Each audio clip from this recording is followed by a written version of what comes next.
Le damos la bienvenida a Álvaro Padrón. ¿Cómo estás, Álvaro? Muy bien, muy bien. Situación muy complicada.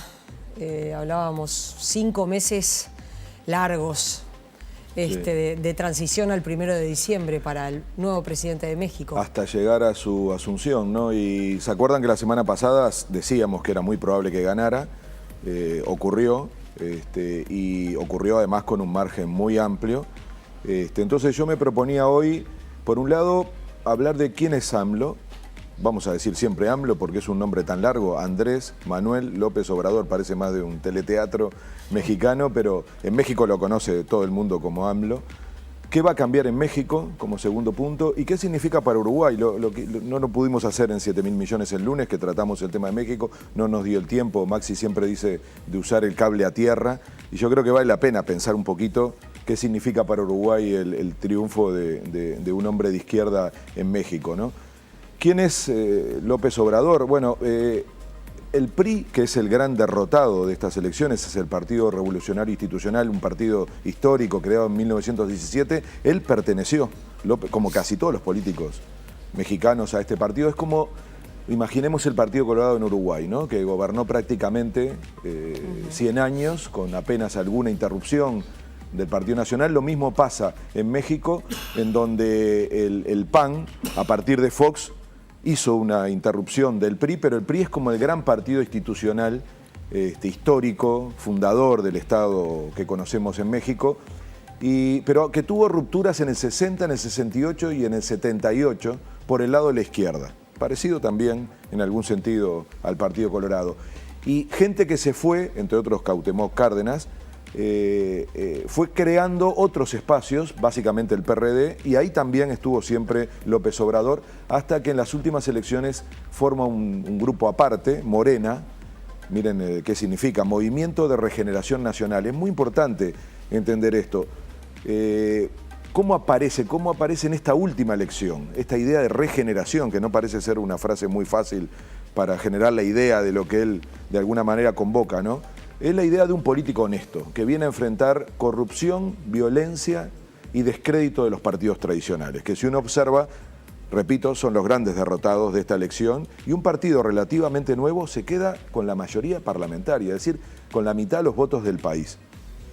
Enojo, también esperanza. Fíjense que votaron 12 millones de jóvenes que nunca habían votado, 12 millones.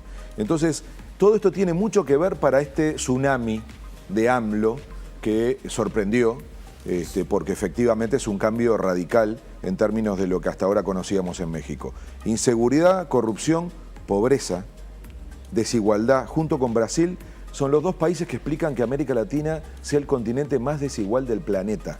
No el más pobre, el más desigual, porque en México está uno de los 8 millonarios del mundo, Carlos Slim. Miren qué contradicción, ¿no? Todos los demás lo vamos a ver en el norte-norte, desarrollado, rico. En México está uno de las personas que cada tanto alcanza el primer y segundo lugar, ¿no? Y al mismo tiempo la pobreza ocupa casi la mitad del país, la indigencia un 20%, es decir, es increíble. Entonces, mayoría parlamentaria, y acá vamos al segundo punto, ¿qué puede cambiar? Y yo digo, en algunas cosas poco. En economía, poco. Es un hombre muy pragmático. En México se usa muy fácil la palabra izquierda. Seguramente, si fuera un candidato del resto de Sudamérica, hablaríamos de progresismo, no de izquierda. Pero en México la categoría de izquierda es muy importante porque contrasta fuertemente con lo que hasta ahora todo el mundo conoció.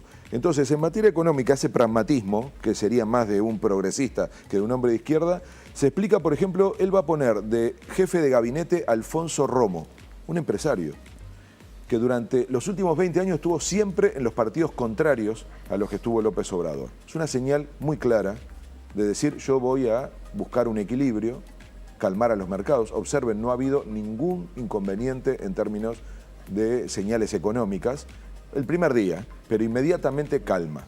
Claro, pero venimos de una situación en donde el empresariado mexicano hizo todos los esfuerzos para intentar que López Obrador no llegara a la presidencia con campañas masivas en los medios, alertando sobre la posibilidad de que López Obrador fuera presidente. Hasta que se convencieron que no iba a ocurrir, que no lo iban a lograr derrotar. Lo hablábamos la semana pasada cuando decíamos que el cierre de la campaña la hizo en el Estadio Azteca de Televisa, cosa que le habían negado en las veces anteriores. Recordemos que López Obrador es la tercera vez que se presenta a candidato a presidente. La tercera es la vencida, va a decir alguien, ¿no? Entonces, ahí sí se lo dieron. O sea, empieza a haber en un momento una apuesta de decir, bueno, si no le podemos ganar, por lo menos influyamos su política para que no sea contra nuestros intereses. Me refiero a esto porque uno tiene que empezar a ver ahora desde qué lugar se para, ¿no? Y yo creo que el foco va a ser claramente con temas como la pobreza. Por el bien de México hay que atender a los pobres. Fue su última frase en el momento que él le habló al pueblo. Después fue al Hotel Hilton a hablarle a las élites y al público internacional, ¿no? Porque, y acá viene lo que yo creo es lo más determinante para México, nos cuesta entenderlo, porque si fuera un candidato en Uruguay o en América del Sur, estaríamos mirando mucho la política interna. La clave de sus desafíos está en la política exterior. ¿Por qué? Porque es casi política interior, que es la relación con Estados Unidos. No se puede pensar México sin el factor Estados Unidos. El 90% del comercio mexicano depende de Estados Unidos. Fue casi siempre así, pero se multiplicó con el NAFTA, el acuerdo con Estados Unidos y con Canadá, que además está renegociándose. Pero desde ya lo digo, porque hay gente que plantea, bueno, ahora se va a radicalizar la posición mexicana, va a haber más presión para que ese acuerdo sea distinto. Incluso algunos pudieron llegar a decir, si él estuvo en contra del NAFTA en su momento, puede plantear ahora no renegociarlo. No es así. El NAFTA, como cualquier acuerdo de ese estilo, tiene una base material vinculado a los acuerdos entre las empresas, como lo es también el Mercosur. Y además, no sé, me parece que, como se suele decir también, va a tener que elegir qué batallas va a dar. Eso es así. Tiene 5 años, tiene el narcotráfico enquistado. Es decir, sabemos que con el narcotráfico allí, hasta su propia integridad está en peligro. Entonces, y creo que me parece que ahí hay una batalla que él va a tener que dar. ¿Y cómo la va a dar? Que eso obviamente es lo complejo. Nadie puede dudar que López Obrador va a querer dar esa batalla. El tema es cómo darla para poder ganarla. Sí, sí, y no puede tener muchos frentes abiertos en una etapa en la que necesita consolidar primero la capacidad de gobernar. Pero entonces yo pongo el foco en el NAFTA para que lo desplacemos de esa agenda de prioridades. Ya tiene suficiente con que Trump esté discutiendo el proteccionismo, los aranceles, con Europa, con China, y lo va a hacer también en el NAFTA, sobre todo con Canadá, y en México va a discutir sobre todo el traspaso de empresas por costos laborales bajos, ¿no? Entonces, ahí puede haber una sintonía, y ustedes observen que las señales que dio tanto Trump para él como él hacia Trump es: vamos a hablar, vamos a empezar a entendernos, vamos a encontrar una agenda, y no es en los temas comerciales. Los dos puntos complicadísimos con los Estados Unidos son los migrantes, o sea, la frontera, las migraciones, los mexicanos que viven en Estados Unidos, los que quieren irse a Estados Unidos, y el crimen organizado. Yo no lo reduzco al narcotráfico. Es más, la marihuana dejó de ser un problema, porque hoy se produce más y mejor en Estados Unidos marihuana que la que se traficaba desde México. Otras drogas sí. Y el tráfico de personas y de armas. Esos son temas absolutamente claves, porque así como se vende droga desde México a Estados Unidos, vuelve en vez de en dinero, en armas. Y ahí hay una explicación muy fuerte de la violencia en México. Es una violencia asociada a la cantidad de armas que se disponen no solamente la gente común y corriente, sino los sectores de crimen organizado. Entonces, eso es un tema mucho más fuerte en la agenda con Estados Unidos, que además golpea fuertemente la agenda interna de México. Me quiero quedar con lo que decías, porque Trump puede terminar siendo una especie de socio no buscado, por decirlo de alguna manera, en algunos objetivos de López Obrador.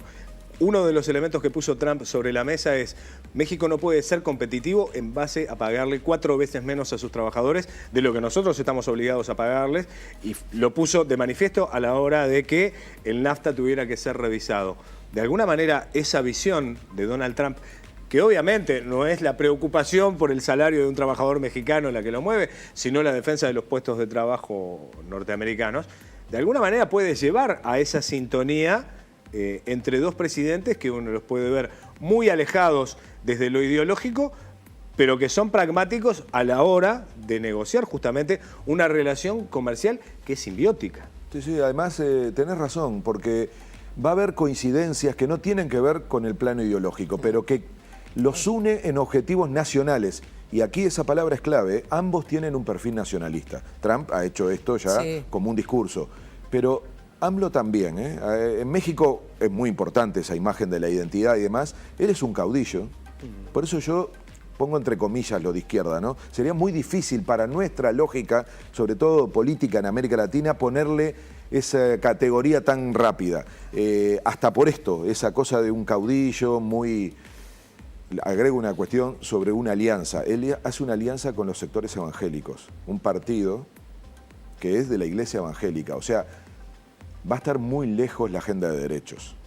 Va a estar muy lejos la idea de la despenalización del aborto, de evitar las discriminaciones en términos de políticas públicas. Bueno, pero va a estar lejos. Viste que la gobernadora de México, que gana por su partido, Morena, es la impulsora de la agenda de derechos en Ciudad de México, es la impulsora de la despenalización del aborto. Ahí puedes llegar Todo a tener... eso va a estar en debate. Yo digo la particularidad de este personaje, y vuelvo a esa conexión, porque él sí va a hacer mucho énfasis en el tema de los salarios.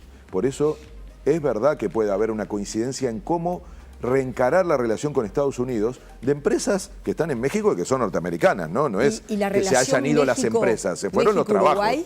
México, y entonces, volviendo al caso del cable a tierra, ¿no? Nosotros tenemos un acuerdo, el único que el Mercosur permitió hacer a Uruguay por su cuenta solo, ¿no? Es un caso paradigmático, más que hablar de cómo Uruguay se va del Mercosur, que es una verdadera locura, o cómo se permite la negociación en general y se rompe la regla que hace que el Mercosur tenga que negociar en conjunto. Hay que explorar más experiencias como la de México, que en realidad dieron poco resultado para Uruguay, le dieron buen resultado a México. México nos vende mucho más de lo que nosotros le vendemos a México, sobre todo en valor agregado. Pero, digamos, lo que sí puede pasar es que la forma en que México se ha relacionado con el sur puede cambiar. Alguien dice por allí, México puede volver a mirar hacia América Latina, que abandonó hace mucho tiempo.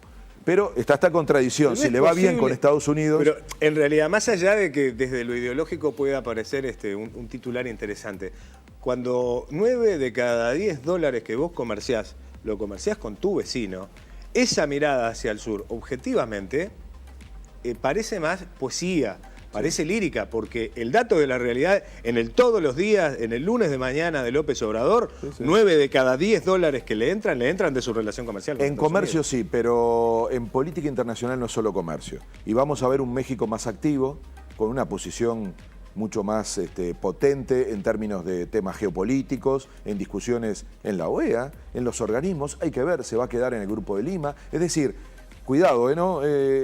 Siempre México fue muy importante en materia de política exterior con temas democráticos, en las dictaduras de América Latina. Hay mucho migrante político en México que fue allí para salir de las dictaduras de América del Sur. Entonces, y lo conecto porque, fíjense, nada es lineal, ¿no? Nada es lineal. Tenemos a una Nicaragua sandinista cuestionada por haberse alejado absolutamente de los principios de la izquierda, ¿no? O sea, hoy por hoy, una cosa absoluta, bueno, lo hemos hablado aquí, yo creo que cada vez toma más cuerpo la crítica, la necesaria crítica a lo que está pasando en Nicaragua. Y es supuestamente un gobierno sandinista. Argentina, ¿por qué digo nada es lineal? La Argentina de Macri vota la despenalización del aborto. Y la Chile de Piñeda, ayer 45 años tuvieron que pasar para que 9 militares tengan prisión por haber matado, bueno, a miles, pero en particular a Víctor Jara. Es el juicio sobre el asesinato de Víctor Jara. Entonces, nada es lineal, ¿eh? Esto sí lo vamos a tratar en 7.000 millones el lunes que viene. ¿Qué está pasando realmente? ¿Hay un cambio de ciclo político? ¿Solo las cosas se explican por los cambios de gobierno? ¿O hay procesos que luego continúan y permiten revertir situaciones como estas que acabo de decir, ¿no? Sí, es no impactante, fue en el kirchnerismo, ¿no?, que se dio esta ley de despenalización del aborto. No es en los gobiernos de la concertación que se consigue, por ejemplo, que se termine haciendo justicia sobre el crimen de Víctor Jara. Entonces, nada es lineal. Y en México tampoco va a ser lineal decir, ahora hay un gobierno de izquierda, entonces todo va a cambiar. Entonces, yo diría, hay que ir viendo, pero claramente hay titulares de varios medios en el mundo diciendo se corta el ciclo de cambio político en América Latina con el gobierno mexicano. ¿El péndulo llegó hasta acá? Buena pregunta, ¿eh? Yo creo que hay que esperar un poco y hay que preguntarse esto. ¿Solo con los cambios, solo con elecciones ocurren esas cosas? Hay que verlo, ¿eh? Por eso puse el ejemplo de Nicaragua, de Argentina y de Chile, para decir, esto de los cambios de ciclo político es relativo en términos de los resultados luego de las políticas públicas. Depende mucho más de la sociedad, depende mucho más de movimientos como el feminismo, hoy en América Latina, que está determinando gran parte de la agenda, los movimientos sindicales, los movimientos de campesinos, los movimientos ambientalistas, mantienen una capacidad de presión y una influencia, los poderes económicos, que van a determinarle a López Obrador las restricciones y el margen de maniobra para hacer cambios. Entonces, es una parte de la película el cambio en términos electorales, es una parte. Quiero relativizar ahora algo que uno vería como un cambio espectacular. En México lo quiero relativizar, pero al mismo tiempo decir, vamos a discutir un poquito más a fondo qué significa realmente esto del cambio de ciclo político. Bueno, ese es el programa del lunes en 7.000 millones, así como dejé una cosa pendiente sobre el cable a tierra, ahora lo planteo para que, bueno, veamos cómo profundizamos esto, que se va cerrando el circuito, que queda el país clave para nosotros, ¿no? Después del Mundial arranca todo el debate de qué va a pasar en Brasil. Y con eso vamos a tener el cierre de un año muy particular desde el punto de vista político para América Latina, que va a determinar el futuro seguro de los próximos 10 años en la región. Tenemos que abordar Chile. Ahora recién mencionabas, 45 años después, el pasado reciente otra vez vuelve, en este caso para condenar a estos 9 militares asesinos de Víctor Jara. Lo que es la movilización femenina de las feministas, de las mujeres y estudiantil de nuevo en Chile. Y otra cosa es la investigación sobre los abusos sexuales en la iglesia, ¿no? Donde se está interviniendo desde el Vaticano mismo, ¿no? Donde hay sacerdotes y obispos destituidos, donde se siguen sumando las denuncias, la gente ya no tiene miedo y está saliendo a denunciar. La verdad que las investigaciones periodísticas, los audios que se están escuchando en los programas periodísticos de Chile son realmente conmovedores, ¿eh? Y también están mostrando una cosa que se pone de manifiesto que no es menor.